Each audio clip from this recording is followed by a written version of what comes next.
Inselmilkom u nilqakom għal dal-ewwel programm bl-isem ta' Erf it-Torah, programm fejn fih ħanibdew niddiskutu il-paraxà, jiġifieri porzjon mill-kelma tal-Alla kull nhar ta' Sibt tal-sena sħiħa u f'sena nkunu għaddejna l-ewwel 5 kotba hekk imsejħa ta' Mosè il għaliex Alla f'dawn il-kotba kellem il-Mosè u Mosè kitibhom biex jgħidilna Alla x'inhuma l-istruzzjonijiet li tah biex aħna ngħixu kif nogħġbu lilu.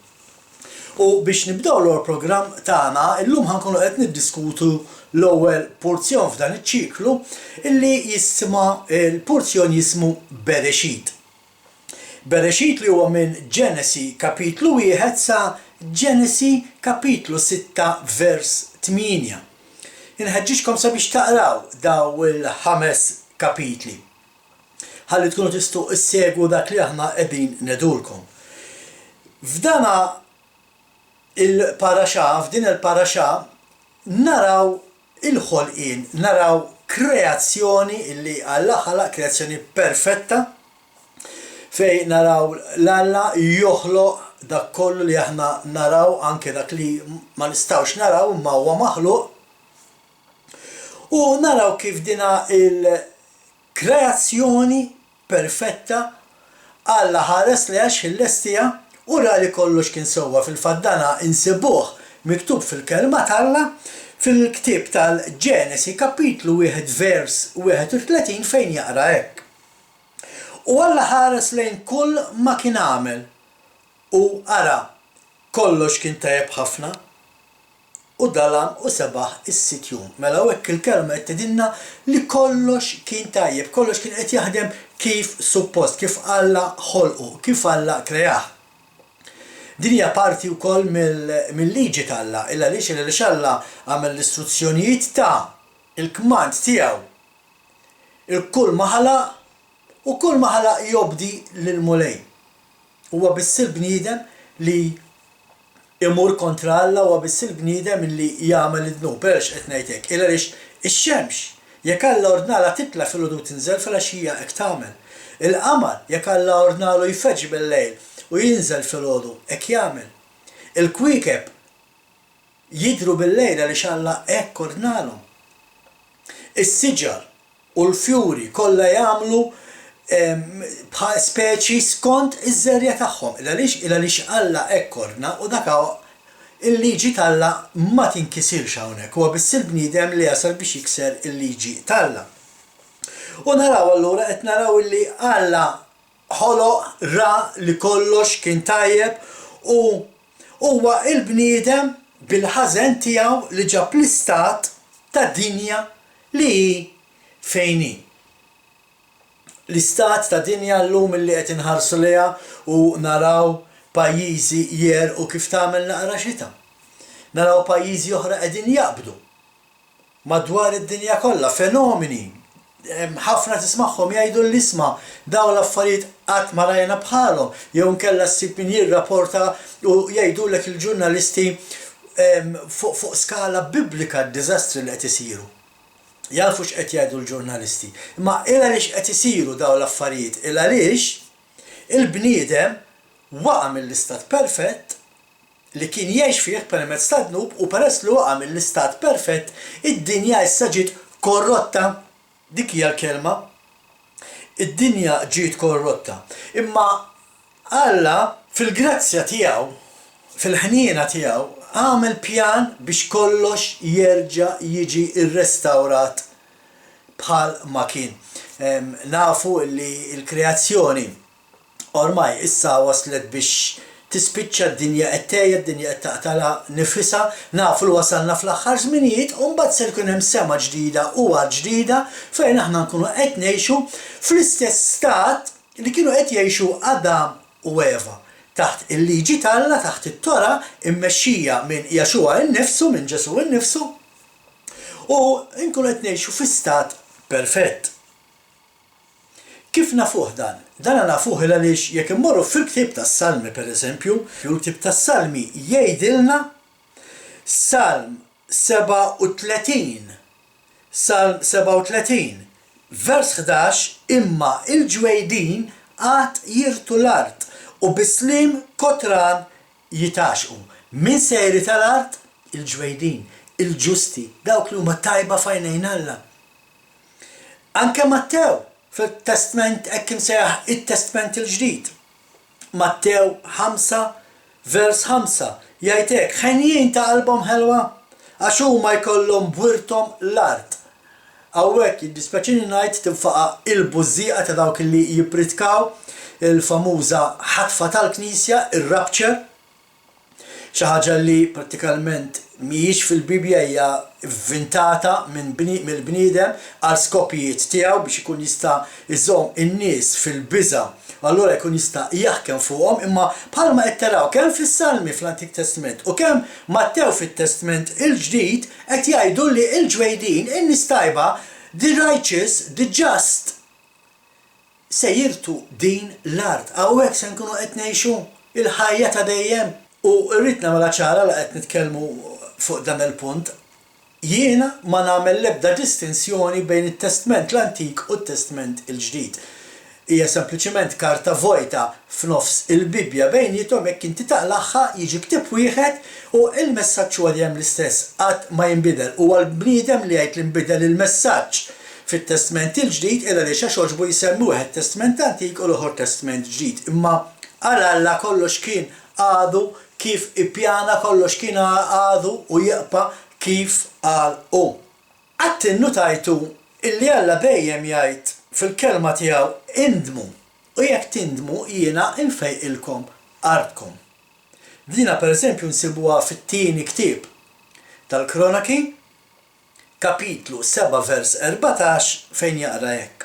U l-poplu tiegħi li fuqu jissejjaħ ismi hawnhekk qed jitkellem Alla, Jehovah, jew forsi inti sejjaħlu Jahwe u min sejjaħlu Jehova. Imma il-poplu li fuq jissejjaħ ismi jumilja ruħu u jitlob u jfittex il-wiċċi u jerġa' lura mit-triq il-ħażina jiena nismagħhom mis-sema u naħfrilhom b'nubietom u nfejqilhom arthom. Ira lix qed jgħid hekk il-mulej, ira lix dejjem hekk jgħid il-mulej, ira lix nafu li mal-waqa tal-bniedem meta l-bniedem dineb u allura waqa mill-istat perfett, l-art ġiet korrotta, l-art issa bdiet ittieħ il-ħurrieq, bdiet ittieħ il-ħaxix ħażin x'jaħdem. Ma baqgħetx l-istess art perfetta illi Alla ħalaq. Għaliex ġiet korrotta permezz ta' dnub li jagħmel il-bniedem. Illa għaliex qed nistudjaw din it-Tora, illa għaliex qed nagħmlu dana l-istudju. Ħbib tiegħi, permezz ta' dan l-istudju intom ħassiru tafu aktar minnu Alla l-Missier. Permezz ta' dell-istudju aħna ħansiru nafu aktar il-karattru ta' Alla l-Missier. Illa għaliex fil-liġi tiegħu insibu il-karattru tiegħu. Din hija xi ħaġa li kulħadd jaqbel fiha, ħadd ma jiġi kontrija, nafu li fil-liġi ta' Alla hemm il-karattru ta' Alla. U għalhekk qatt ma jista' jkun lill-liġi ma tixtot ta' xi liġi ma tixtot, allura l-karattru tal-Alla kif se nkunu nafu x'inhu? Kif se nafu Alla xi jrid minna? Insiru nafu aktar it-triqat ta' Alla. Għaliex għandna nsiru nafu aktar it-triqat ta' Alla? Illa li xirdu nimxu fihom. Sabiex inkunu nistgħu noġbu lilu, sabiex inkunu nistgħu ngħixu ħajja li fajna hija ġusta, perfetta. U ħanitkellmu fuq dal-affarijiet tibżax. Ejja ħanibdew u naraw x'qal Alla lill-bniedem fil-kreazzjoni. U biex nibdew naraw x'qal Alla, l-ewwel ħanaraw x'qal Alla meta kien qed joħloq. U meta kien qed joħloq Alla qal ħajkun hemm id-dawl u kien hemm id-dawl. Imma ma rtux tinsew illi Alla qal ukoll illi aħna id-dawl tad-dinja. Minnajr id-dawl, ħbib tiegħi, m'hemmx ħajja, dinha naqblu fuqha.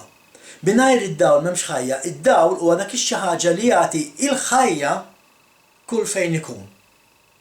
Pjanta trid ix-xemx biex tgħix, siġra trid ix-xemx biex tgħix. Aħna, il-bniedem, l-annimal kollha għandna bżonn id-dawl tax-xemx biex ngħixu ħajja b'saħħitha, imma għandna bżonn ukoll id-dawl tal-kelma tiegħu. U dan huwa x-xogħol li ordnanna Jaxua nnifsu meta tagħna dak il-kmandament il-kbir biex immorru u nagħmlu dixxipli mid-dinja. Għalilna intom id-dawl ta' din l-art issa. U ħafna jaħsbu li dan il-kmandament biex inkunu d-dawl tad-dinja sabiex in-nazzjonijiet iqimu Alla wieħed huwa xi kmandament illi beda minn Jexua. Le. Din hija xi ħaġa li nsibuha fil-Kotba ta' Mosè u nsibu ħafna wkoll fil-profeti. Fosthom il-profeta Iżajija. U l-profeta Iżajija jagħmel ħafna referenzi għal dan il-punt illi aħna rdu nkunu id-dawl tad-dinja.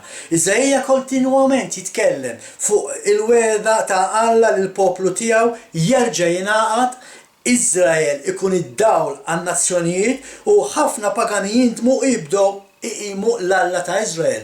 Meta qed ngħid Iżrael mhux qed nitkellem fuq il-pajjiż. Qed nitkellem fuq il-poplu, jiena u inti, jekk inti għalhekk ma tafx xiġifieri jiena u inti aħna Iżrael morru isimgħu it-taħdidiet, morru isimgħu il-lezzjonijiet li għandna fuq il-website tagħna messianicmalta.org it-taħdidiet l-istudji li għamilna fuq l-eżilju, il-poplu li ġi eżiljat mad-dinja kollha mill-Assirja u kif illum il-ġurnata nafu li Alla qed isejjaħ in-nies lura biex jerġgħu ikunu poplu wieħed. Assembleja waħda, l-Assembleja ta' Iżrael. Da ma jgħidux biss Iżajija, imma anke pereżempju naraw Ġeremija, Daniel, Amos, Mika, Zakkarija, Malakija, kollha jitkellmu fuq dan is-suġġett u kollha jaqblu illi il-poplu Iżraelit huwa id-dawl tad-dinja. Il-poplu Iżraelit, Iżrael, ħanejdu hekk, Iżrael, huwa minn fejn toħroġ il-kelma tal-Alla. U minn ġo Iżrael bib tiegħi mhumiex se joħroġ talim bħalma joħroġ fl-Amerika ta' Pentekostali, mhux se joħroġ xi talim Kristjan kif nafuh fil-knejjes moderni llum. Minn ġewwa Iżrael ħa toħroġ it-Tora, il-liġi ta' Alla. Dik se jgħallmu lill-poplu. U dan huma kollha affarijiet miktubin fil-kelma tal-Alla. Ma nixxas noqgħod ninsemmuhom illum. Morru simgħu il-lezzjonijiet li għandna fuq il-website u hemm ħafna x'tomod, hemm ħafna fuq x'taħseb. X'kien il-messaġġ li tkellmu fuqu il-profeti, inkluż Jexua innifsu. Da semmejnihom anke fil-programm ta' introduzzjoni. Duru, indmu, ifqu għamlu dnub, duru lura għal modijiet ta' dari. Dan jgħidu Ġeremija. Issa biex tkunu tafu Ġeremija huwa profeta għal poplu ta' Iżrael. X'jiġifieri għal poplu ta' Iżrael?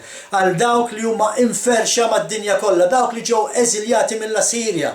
Hemm storja sħiħa xi darba nagħmlulkom studju sħiħ fuq Ġeremija fej mar Ġeremija, fej vjaġġa sa fej wasal, hemm anke llum xhieda li Ġeremija kien f'ċertu postijiet fejn ħafna qasbiss joħolmu li Ġeremija seta' kien. Imma dak nagħmluhom f'lezzjonijiet oħra. X'qed jgħidilna Ġeremija? Ġeremija kapitlu 6 vers 16 jaqra hekk. Ifqu fit-toroq u ħarsu. Staqsu għal modijiet ta' dari. Fejni it-triq it-tajba u waqbdu lila. U hekk issibu il-mistrieħ għal ruħkom. Imma huma wieġbu fiha ma nimxux.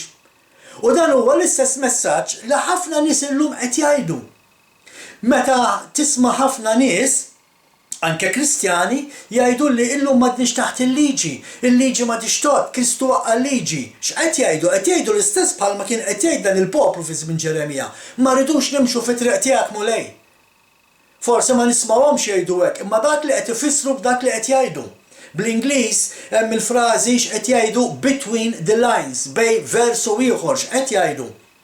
Meta qed jgħidu m'għadniex taħt il-liġi, Kristu għal-liġi qed jgħidulhom olej ma rridux nimxu fl-istruzzjonijiet tiegħek. Xejn kbir, dak li ġara li jerġa' jiġri dawn huma kollha skritturi miktubin fil-Bibja. Xejn ġdid taħt il-kappa tax-xemx. Bħalma kien hemm il-pagana qabel, bħalma kien hemm l-idolatri qabel, hemm il-pagani llum nisla ma jemnux u hemm dawk li huma idolatri jgħidu li jemnu imma jridu jfaħru l-mulej bil-mod kif jaħsbu huma li huwa tajjeb.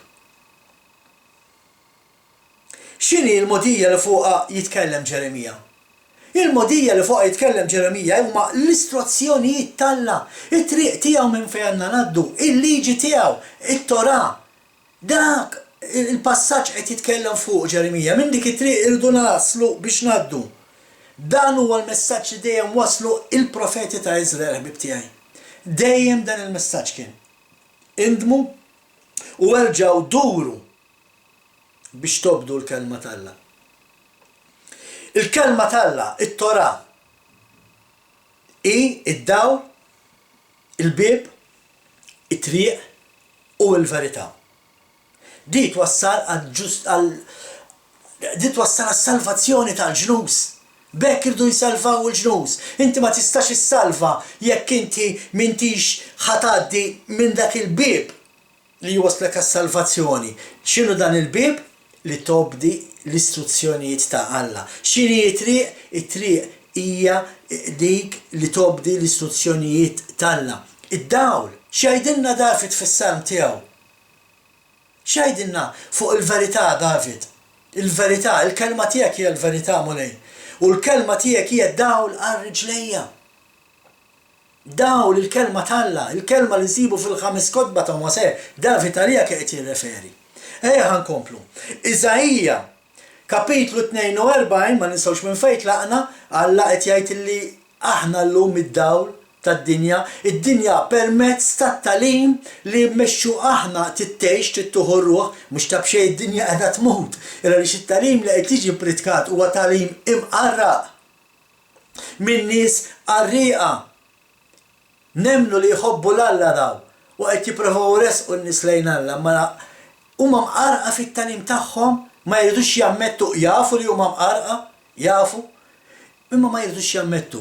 U allura biċċa xogħli li ma jistgħux iħarsu lur issa jkomplu jqarqu bin-nies. Imma ejja ħa naraw xejn Iżajja kapitlu 42 versi 6 u 7. Tinsiex dan huwa t-Testament l-Antik li qed nitkellmu fuqu. Jien il-mulej sejjaħtlek fis-sewwa, battek minn idek u ħaristek u għamilt minnek patt tal-poplu dawl għal-ġnus biex int tiftaħ għajnejn l-omja toħroġ l-sira mill-ħabs u l-dawk li janfidlam mid-dar l-eluq. X'qed jgħid hawnhekk Alla permezz tal-profeta Iżajja? Inti, ja Iżrael, inti id-dawl tal-ġnus, inti titturi il-verità, inti tiftaħ għajnej dawk li llum qegħdin fl-amad. Mhumiex jaraw il-verità. Inti tittoħroġ daw in-nies minn dan il-ħabs li qegħdin fih għaliex għax hekk inti m'intix qed timxi mal-istruzzjonijiet tal-Alla, inti għadek marbut u ma tafx. Inti għadek taħt il-ħakma tal-għadu. Hija biss ma tassir taf il-verità u l-verità hija il-kelma tal-Alla. Il-kelma tal-Alla li nsibu fl-ewwel 5 kotba ta' Mosè. Fl-aħħar mill-aħħar ħbib tiegħi, minnu Jaxua? Saqsu dil-mistoqsija li kom nifiskom, minnu Jaxua, minnu Ġesu? Huwa ħadd li fil-kelma tal-Alla magħmul bniedem. L-istess kelma li Alla qal minn fuq Mount Sinai, ġewwa Hebron, huwa Jaxua. Mhux ta' b'xejn qalilna biex nimxu warah Jaxua. Meta qalilna imxu waraj, jiġifieri għamlu dak li qed nagħmel jien. U Jaxua x'dejjem għamel dejjem ħares il-liġi. Alla ma taħsbux li Jaxua ġie biex jivvinta xi reliġjon ħbib tiegħi ta'.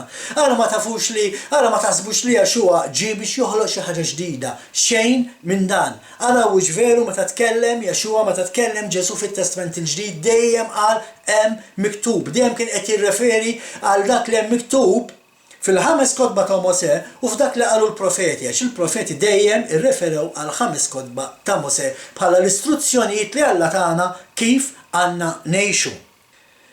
Issa, fil-paraxà tal-lum naqraw ukoll fuq il-waqa tal-umanità mill-istat perfett li kienu jgħixu fih. U naqraw kif l-art ġiet korrotta, kif żdiedu id-tbatijiet tal-min issa kien se jaħdem l-art. Tinsewx li Adam kien ordnat jaħdem l-art fuq daħan nitkellmu, imma żdied ukoll l-uġigħ tal-ħlas lill-mara minħabba l-istat perfett li waqgħu minnu. Imma is-sabiħ tal-kelma tal-ewwa li mill-bidunet naraw il-grazzja tal-Alla taħdem. Il-grazzja mhix ħaġa li ġiet ivvintata fit-Testament il-Ġdid. Hemm ħafna nies salvati bil-grazzja fit-Testament l-Antik. Illa li xiġifieri salvati bil-grazzja għax kienu jimxu mal-istruzzjonijiet tagħna.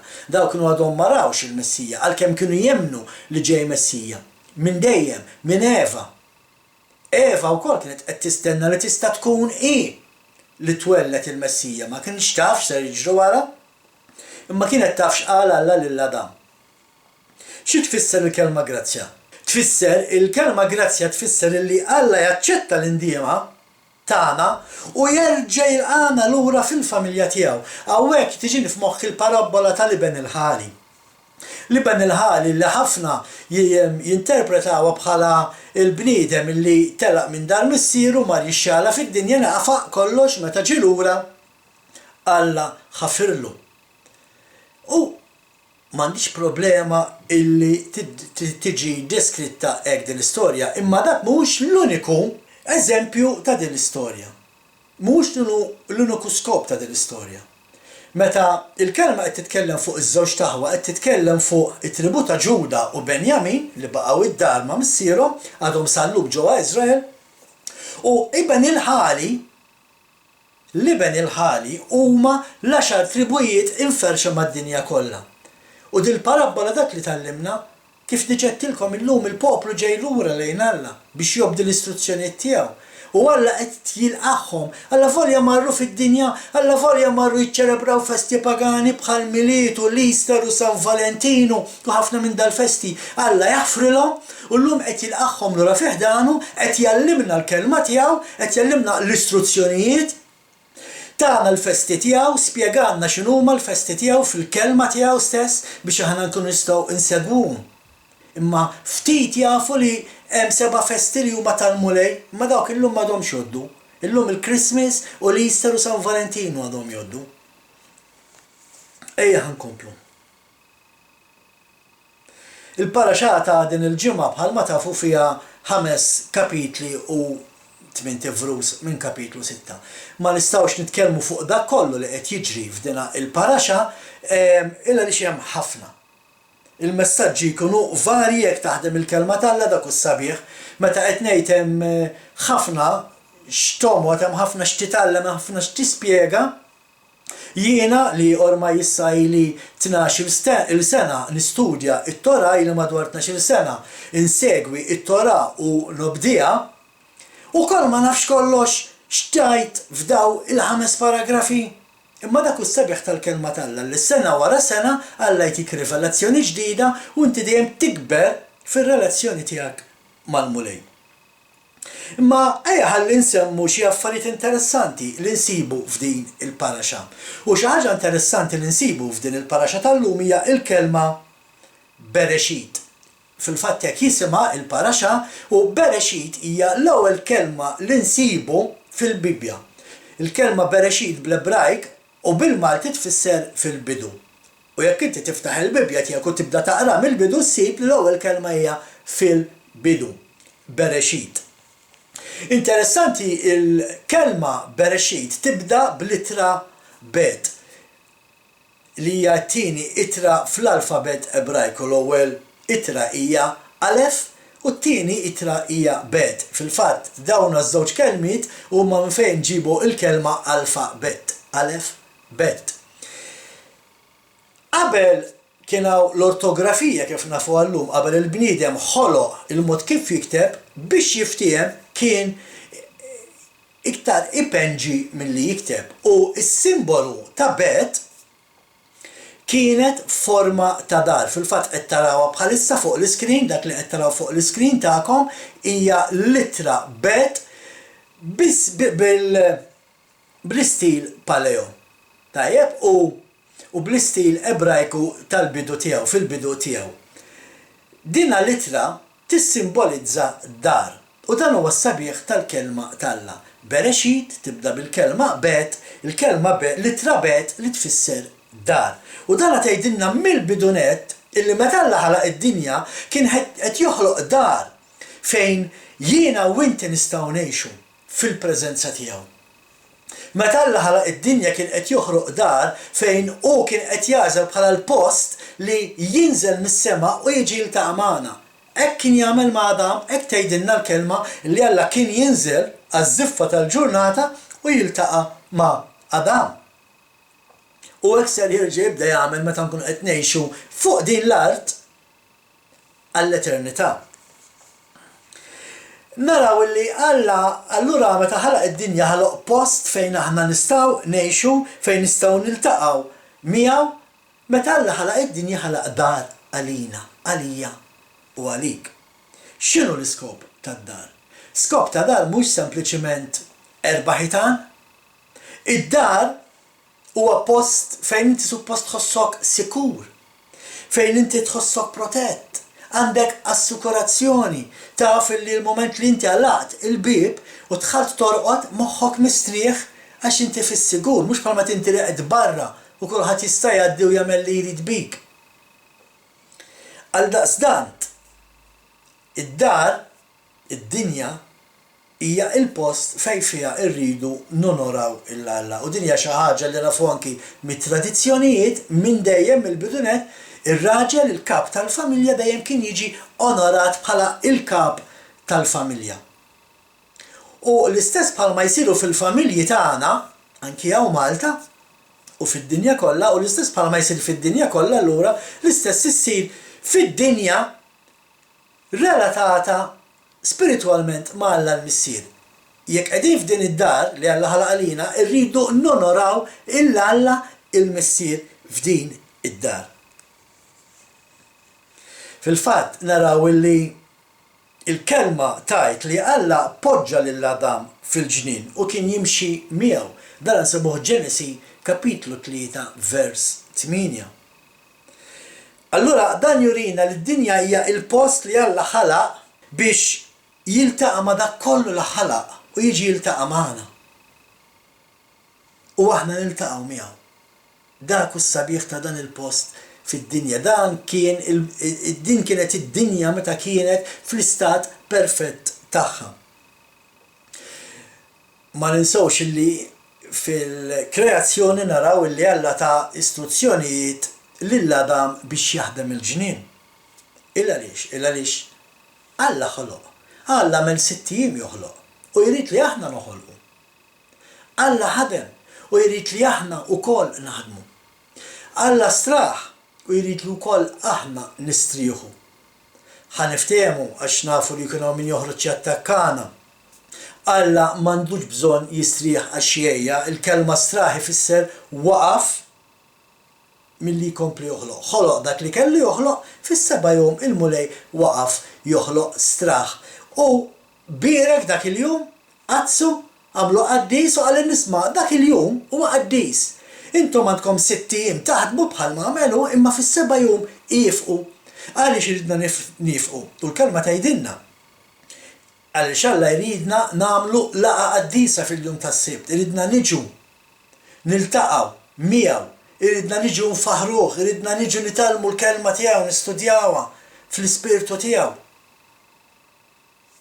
Għalhekk il-jum qaddis tas-sibt. Adam, nitkellmu naqra fuq Adam li qed nitkellmu fuq il-kreazzjoni u naraw li Adam huwa maħluq mill-art u bl-Ebrajk il-kelma Adama, hekk kien jismu fil-fatt Adam, bl-Ebrajk huwa Adama. Il-kelma Adama tfisser art u anke il-kelma dam tfisser dem. Il-fatt hija l-istess kelma minn fejn aħna nġibu l-kelma dem. Ħafna kliem Malti huwa jixxibaħ ħafna ma' ħafna kliem fil-lingwa Ebrajka. Din hija waħda minnhom. Dam bl-Ebrajk hija dem bil-Malti. Allura meta qed naraw l-isem ta' Adam, qed naraw mill-bidunet tal-kreazzjoni ir-relazzjoni bejn l-art u l-bniedem. Bejn l-art u d-dem. Għaliex? Għax l-art kienet maħluqa biex il-bniedem jammar fiha. Id-dar tagħna. Alla ħalaq lill-Adam barra mill-ġnien. Adam ma nħoloqx ġol ġnien tal-Eden, l-ewwel ħolqu u mbagħad poġġih fil-ġnien. U dan naqrawh f'Ġenesi kapitlu 2 versi 7 u 8 fejn il-kelma talla taqra hekk. Il-mulej sawwar il-bniedem mitrab tal-art u nefħaħlu f'imnifsejħ nifs il-ħajja. U l-bniedem sar ħlejqa ħajja. U l-mulej ħawwel ġnien fil-Eden, in-naħa tal-vant u qiegħed il-bniedem li kien sawwar. Mela x'qed naraw? Qed naraw li l-ewwel ħalaq art. Ifforma post jismu Eden u f'dan il-post jismu Eden Alla għamel ġnien. Ħa nerġa' ngħidilkom di għax interessanti fuq dak li għandna xi ngħidu issa warajha. Alla ħalaq l-art. F'din l-art hemm biċċ semmija Eden u f'din għal-Eden Alla għamel ġnien. U mbagħad naraw li Alla qabad il-Adam mill-art fejn ħalqu u poġġih ġol ġnien. Għaliex huwa interessanti da ħbib tiegħi. Għaliex hawnhekk naraw fil-kreazzjoni diġà qed naraw xbija tat-tempju. L-art li Alla ħalaq hija l-bitħa ta' barra. Il-post Eden huwa il-post qaddis jew il-bitħa ta' ġewwa. U mbagħad għandek il-ġnien li huwa il-post l-aktar qaddis. U hemmhekk tefgħu Alla lil-Adam fil-post l-aktar qaddis. Għaliex? Għax ried li Adam jiltaqa' miegħu u ried li hu jiltaqa' ma' Adam. U l-affarijiet hekk għadhom sal-lum ħbib tiegħi. Alla jrid jiltaqa' magħna fil-post l-aktar qaddis. Fejn hu l-aktar post l-aktar qaddis? Il-post l-aktar qaddis hija qalbna. U bħalma Alla ordna lill-Adam jieħossib il-ġnien jindukrah, hekk qed jgħid lili u lilek, hekk qed jgħidilna indukraw qalbkom, ħudu ħsieba illa li xfiha irrid niġi biex niltaqa' magħkom. Jekk qalbna mhijiex tajba, jekk qalbna mimlija odju, jekk qalbna mimlija mibeda, jekk qalbna mimlija ejra, Alla ma jistax jiġi jiltaqa' magħna fiha. Alla ma jeżistix fejn dal-affarijiet, ma jammarx fejn dal-affarijiet. Għalhekk bħalma Adam kien jħossib il-ġnien għax kien il-post fejn Alla jiġi jiltaqa' miegħu, hekk ukoll aħna rridu nħossib qalbna għaliex qalbna huwa l-post fejn Alla jiġi jiltaqa' magħna. U x'irrid nagħmel biex nħossib qalbi? Sempliċi, irridu nindmu nerġgħu lura l-istruzzjonijiet li Alla tagħna. Ġeremija tinsewx, kapitlu 6 vers 16. Ifqu fit-toroq u ħarsu, staqsu għal-modijiet ta' dari, fejn jitriq it-tajba u qabdu lilha. U hekk issibu l-mistrieħ għal ruħkom. Jexxuha stess għalinna biex nimxu warajh. Tinsewx, Jexxuha kien il-bniedem li mexa mal-istruzzjonijiet ta' Alla. U għal-uniku wieħed li mexa perfett. Ma jfissirx li inti ma timxijiex. Anke Noè instab perfett, Abraham instab perfett, Marija u Giuseppe instabu perfetti. Jexxuha qed jgħidilna imxu warajja. U ma qalinniex darba ta' jekk taqraw il-Vanġelu ta' Mattew issibu li Jexxuha 7 darbiet qalinna imxu warajja. Jekk taqraw il-Vanġelu ta' Mark qalinna 4 darbiet. Jekk taqraw il-Vanġelu ta' Luqa għalinna 4 darbiet. Jekk taqraw il-Vanġelu ta' Ġwanni għal 7 darbiet oħra Jexxuha jgħidilna imxu warajja. Allura kif jista' jkun mbagħad issib min jgħidlek ma tistax timxi mal-istruzzjonijiet tal-Alla, allura Jexxuha giddieb? Żgur li le. Huwa dak li qed jgħidlu ma tistax timxi mal-istruzzjonijiet tal-Alla li huwa mqarraq. Jexxuha nerġa' ngħid ma ġiex biex joħloq xi reliġjon ġdida. Jexxuha ma ġiex biex jivvinta il-Kristjaneżmu, Jexxuha ma ġiex biex jivvinta it-Talmud, Jexxuha ma ġiex biex jivvinta xi twemmin partikolari, Jexxuha ġie biex jorina kif nimxu l-istruzzjonijiet li Alla ta' lil Mosè fl-ewwel 5 kotba. Jexxuha ġie biex jorina kif għandna nimxu, kif għandna inżommu, kif għandna nistabbilixxu u kif għandna inwettqu t-Tora. Dak li ġie biex jagħmel Jexxuha. Għalhekk aħna ħantellaw dawn il-programmi kull ġimgħa, illa li inti ma tafx tajt it-Tora ma tistax timxi fiha. Imma tinsix biex toġob l-Alla tittimxi fl-istruzzjonijiet tiegħu. Fil-paraxa tal-lum naraw ukoll l-ewwel til u hawnhekk fejn jibda jidħol issa bieħ tal-istudju. Illa għaliex jekk nistaqsikom Kajin biex qatlu l-Abel. Diġà naf x'irrispondejtu u ħafna minnkom għadtu daqqa ta' ġebla. Hawnhekk fejn jidħol l-istudju u bħalma diġà semmejnilkom fil-programm ta' introduzzjoni aħna naqraw ukoll kodba illi għalkemm mhumiex imdaħla fil-Bibja fis-66 ktieb, imma xorta nemmnu li Jaxua qrahom l-Apostli qrawhom u allura aħna naqrawhom. U meta taqra l-ktieb ta' Jaxer, il-ktieb ta' Jaxer huwa dan, il-kelma Jaxer ma tfisser xejn ħlief ġusti, il-ktieb tal-ġusti. Tajjeb, f'dana il-ktieb fir-rakkont ta' kif Kajin qatel il-Label jgħidilna illi l-ewwel mamlu argumentaw.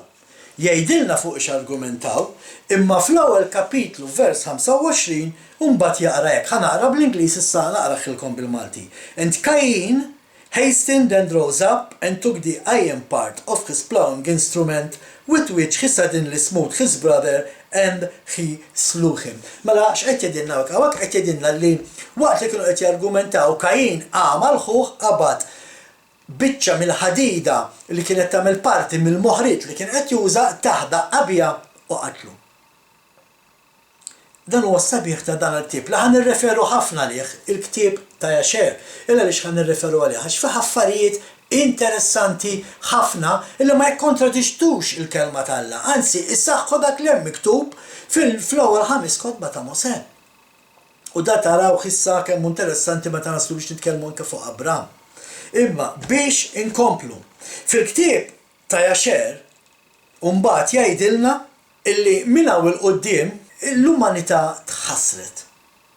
L-umanità saret idolatra, l-umanità mbagħad meta Kajin telaq u għamel belt għalih u l-popolazzjoni bdiet tinfirex, in-nies kienu diġà bdew mill-qedem nett jadoraw statwi tal-bronz, jagħmlu l-statwi tal-bronz u jadorawhom. Mbagħad fil-ktieb ta' Jaxer jintroduċina ukoll għal Enok. Enok huwa karattru illi insibu fil-Bibja li ma tantx titkellem fuq il-Bibja, l-unika ħaġa li tajt il-Bibja Enok kien raġel ġust, kien raġel li jimxi mat-Torah, kien jimxi raġel li jżomm l-istituzzjonijiet tal-Alla u Alla ħadu. Dik hija l-unika ħaġa li tedinna il-kelma tal-Alla fuq il-ktieb ta' Enok. Imma għal dawk li ma jafux, Enok ukoll għandu l-ktieb tiegħu. Dan huwa l-ktieb ta' Enok. Issa nassigurakom jien ħbib tiegħi li anki Jaxua dan il-ktieb rah il għaliex nafu li kwota minnu. Jaxua kwota mill-ktieb ta' Enok u mhux ħanadilkom fejn. Ħalli jekk inti veru interessat tkun taf il-verità, tmur tagħmel ir-riċerka tiegħek, fittex inti fuq l-internet, idħol fuq Google u fittex fejn Jaxua kwota il-Enok. Tajjeb, imma biex tkunu tafu min kien dan Enok. Dana Enok kien il-bniedem illi x-xjaten l-anġli l-ħżiena dawk li bl-Ingliż jissejħu fallen angels talbu lill-Enok biex jidħol medjatur bejnhom u bejn Alla l-missier sabiex jaħfrilhom ta' dak li għamlu. L-istorja nafuha issa nidħlu għalija wkoll anke fil-paraxa li jmiss meta ħanitkellmu fuq Noe. Imma dan huwa Enok. U interessanti kif jibda l-ktieb ta' Enok. Illa li diġà naf jiena li daw ħafna studjużi fil-Bible colleges diġà qed jgħaddu l-kummenti tagħhom. Imma meta inti tibda taqra l-ktieb ta' Enok, l-ewwel vers ħanaqra biss jien, l-ewwel vers tal-ewwel kapitlu araw xi jgħid. The words of the blessings of Enoch, with which he blessed the elect and righteous, who will be living in the day of tribulation, when all the wicked and unrighteous are to be removed. Żewġ affarijiet fuq dan il-vers. Nerġa' ngħid, infaqet il-bużżieqa tar-rapture. Illa li x'qed jgħid Enoch hawn, qed jgħid illi fi żmien ta' tribolazzjoni, meta ħanaslu verament lejn l-aħħar, when all the wicked and unrighteous are to be removed. Il-ħżiena u dawk li mhumiex ġusti se jitneħħaw minn din l-art. Mhux aħna ħanitilqu minn hawn ħajtilqu l-ħżiena. Imma l-interessanti x'qed jgħid hawnhekk Enok huwa illi dan il-ktieb li kiteb huwa miktub għal dawk li ħajkunu qed jgħixu l-aħħar żminijiet.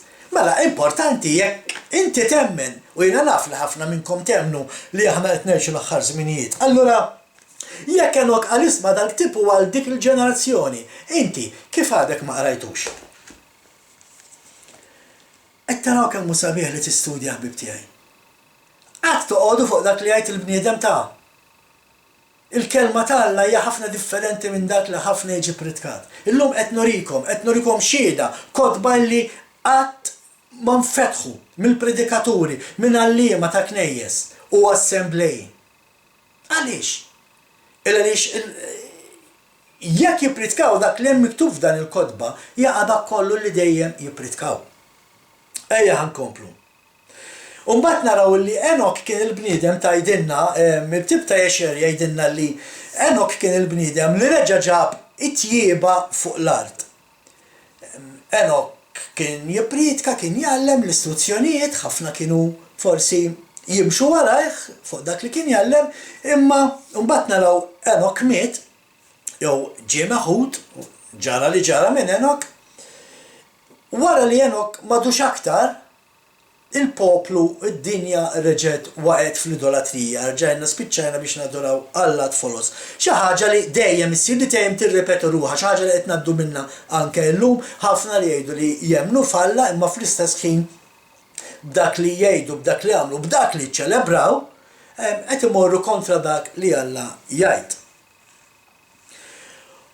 U allura se qed naraw dinja li hija korrotta. U hawnhekk fejn naslu f'kapitlu 6, l-ewwel minn Tifrus minn versu 1 sa 8 fejn jiġi introdott issa Noe.